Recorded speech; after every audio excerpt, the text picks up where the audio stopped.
రక్త సంబంధాలు కనుమరుగవుతున్న ఈ కాలంలో తోడబుట్టిన అన్న కోసం ఏకంగా 130 కిలోమీటర్లు కాలినడక ప్రయాణిస్తున్నాడు తమ్ముడు. సంగారెడ్డి జిల్లా వెంకటాపూర్కు చెందిన ఒగ్గు శ్రీనివాస్, ఒగ్గు వెంకటేష్ అన్నదమ్ములు. ఇటీవల జరిగిన గ్రామ పంచాయతీ ఎన్నికల్లో తన అన్న గెలిస్తే కొమరవెల్లి మల్లన్నను కాలినడకన వచ్చి దర్శించుకుంటానని మొక్కుకున్నాడు. తాను అనుకున్నట్లే అన్న శ్రీనివాస్ విజయం సాధించడంతో మొక్కు తీర్చుకునేందుకు కొమరవెల్లికి కాలినడకన వెళ్తున్నాడు తమ్ముడు వెంకటేష్.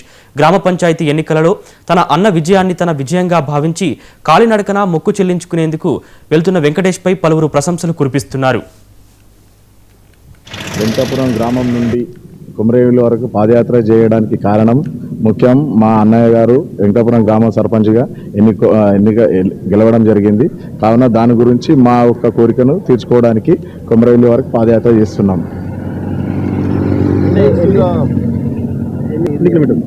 130 కిలోమీటర్లు ఒక 4 రోజుల సమయం పట్టగలుగుతుంది.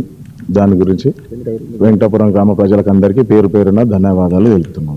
మా అన్నగారు ఒగ్గు శ్రీనివాస్ గారు అతి భారీ మెజారిటీతో వెంకటాపురంలో గెలవడం జరిగింది. ఆ సంకల్పంతో మేము కొమరవెల్లి దాకా పాదయాత్ర చేయాలని అనుకున్నాం. అదే సందర్భంగా కొమరవెల్లికి నడుచాలని అనుకున్నాం. 130 కిలోమీటర్లు దాదాపుగా వస్తుంది.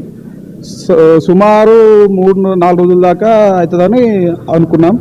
గ్రామ ప్రజలందరికీ నమస్కారం. ఒక్కొక్కరు పేరు పేరుగా ధన్యవాదాలు. మా అన్నగారిని ఇంత భారీ మెజారిటీతో గెలిపించినందుకు చాలా సంతోషం. అందరికీ పేరు పేరుగా రుణంగా ఉంటామని కోరుకుంటున్నాం.